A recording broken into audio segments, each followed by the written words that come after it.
माणिकं लघु केशवाकृष्य पद्धावा योदिवा संशयोधि पदाशेषावै परवैरौशूरैं नमिनीहन्नमः सच्चित सुख स्वरूपाय स्वामिने तापहारिणे।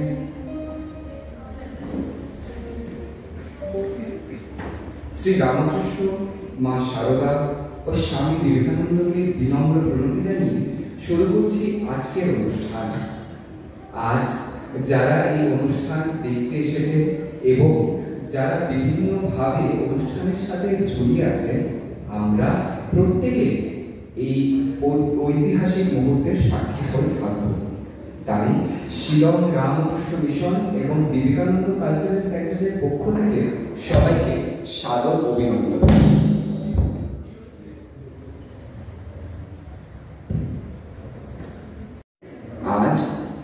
আজ থেকে ৭৫ বছর আগে যে প্রাজ্ঞজনেরা পবিত্র প্রয়াসে একটি বীজ বপন করেছিলেন, কালে দিনে ক্রমে তা মহিরূহ রূপে আত্মপ্রকাশ করেছে এবং এখন থেকে যে নতুন মুহূর্ত শুরু হলো, তার যাত্রা জয়যাত্রা হবে কিনা তা নির্ভর করবে বর্তমানের আমাদের কর্মকুশলতার উপর।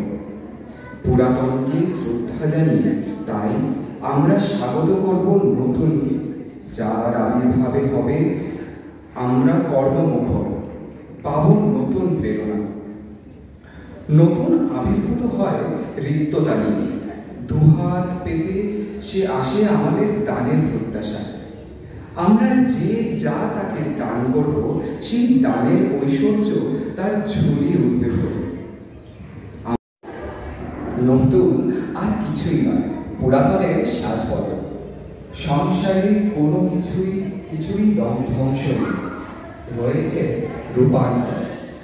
আপাত দৃষ্টিতে আমরা যাকে বিলুপ্ত হতে দেখি, রূপান্তরিত মূর্তিতে আমাদের মধ্যে আত্মপ্রকাশ করছে। নতুন তার নতুনত্ব পায় পুরাতনের স্বীকৃতিতে। কাজেই আজ ৭৫ বছরের উদযাপন মুহূর্তে স্মরণ করি পরিচিত অপরিচিত নামী অনামী প্রত্যেক কর্মকুশলীকে, যারা আমাদের রামকৃষ্ণ মিশনের সাথে সামান্যভাবেও জড়িয়েছিলেন।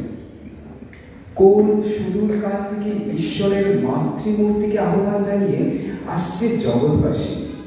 ভাবতেই রোমাঞ্চিত হই যে এই মহাযজ্ঞের অংশীদার আমরাও, যারা ৭৫ বছর ধরে একই স্থানে বিভিন্ন মূর্তি রূপে মা দুর্গাকে আহ্বান জানাচ্ছি আমাদের প্রাঙ্গণে ত্রাণকর্ত্রী রূপে। পুরুষদের আশীর্বাদে যে মহান কাজে ব্রতী হয়েছি, আমাদের উত্তরসূরিদের সেই একই কাজে সঙ্গবদ্ধ হতে আমন্ত্রণ জানাচ্ছি। সেই আগামী দিনের কর্মী তরুণ তরুণীদের প্রতি রইল আমাদের আন্তরিক শুভকামনা। এক মন এক প্রাণ হয়ে তারা যেন এই মহান ঐতিহ্যকে রক্ষা করতে পারে। A warm welcome to all of you. Needless to mention the purpose of today's assemblage, as my friend has explained this wonderfully. I wish to share my feelings with you regarding the arrival of season autumn. When the earth gets tired consuming heat and rain, then the Mother Nature arrives with graceful steps to make the earth enchanted. The bright blue sky is very generous then to permit the white clouds to play around and off and gives way to mild shower, a relief from heat and at the same time welcoming the timid steps of winter. The sunlight plays hide and seek with the harvesting crops of the fields. The sweetness captures everybody's heart, and a spell of beauty tells us about the advent of the great festival, which itself prepares the base environment.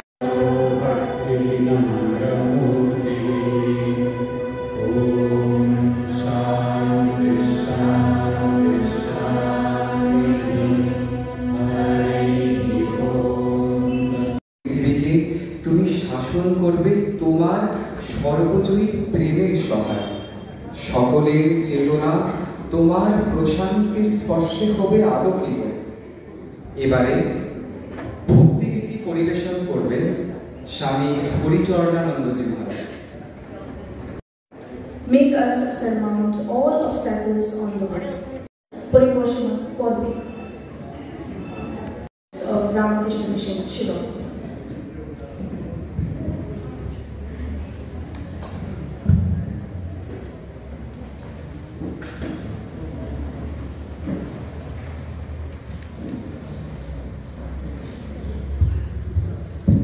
Oh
জাগে তোমার আগমনী, কোথায় সোনার নুপুর বাজে, বুঝি আমার here মাঝে, সকল গাজে সকল ভাবে শান গালার সুধা ঢেলে আমার নয়ন ভোগানো এলে।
মার্কণ্ডেয় পুরাণ অনুসারে দেবতাদের সঙ্গে অসুরদের একবার ভীষণ যুদ্ধ বাধে। প্রায় 100 বছর ধরে সেই যুদ্ধ চলার পরে দেবতারা অসুরদের কাছে পরাস্ত হন। স্বর্গ থেকে দেবতাদের বেরিয়ে আসতে হয়। তারা তখন যান ব্রহ্মলোকে। স্বর্গের সিংহাসন অধিকার করেন মহিষাসুর।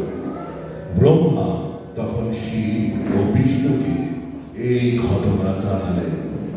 দারুণ ক্রোধে শিব তখন ধারণ করলেন রুদ্রমূর্তি। ত্রিদেব অর্থাৎ ব্রহ্মা, বিষ্ণু ও মহেশ্বরের মুখমণ্ডল ভীষণ আকার ধারণ করল। অতি ক্রোধান্বিত বিষ্ণু এবং পরে ব্রহ্মা ও শিবের শরীর থেকে মহা তেজরশ্মি নির্গত হতে থাকে। একে একে সকল দেবতাদের শরীর থেকে সেই তেজরাশি একত্রিত হয়ে এক নারী মূর্তি ধারণ করল। তার তেজপ্রভায় দেবতাদের মনে প্রত্যয় দিল। তারা স্তবগানে মুখরিত হলেন।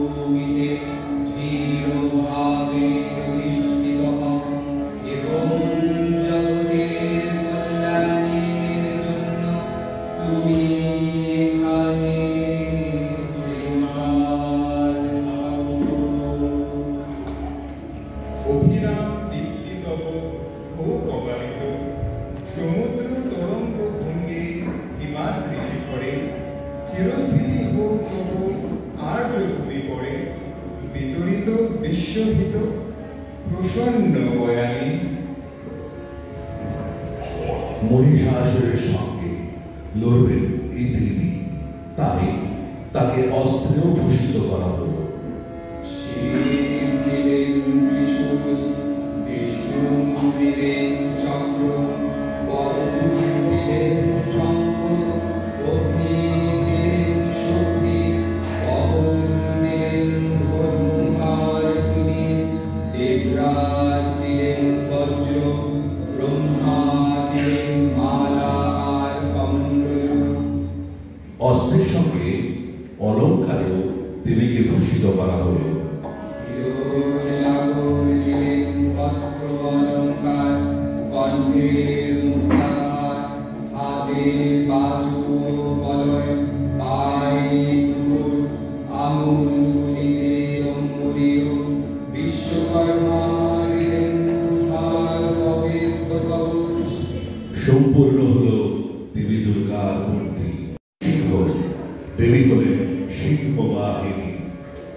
Amen.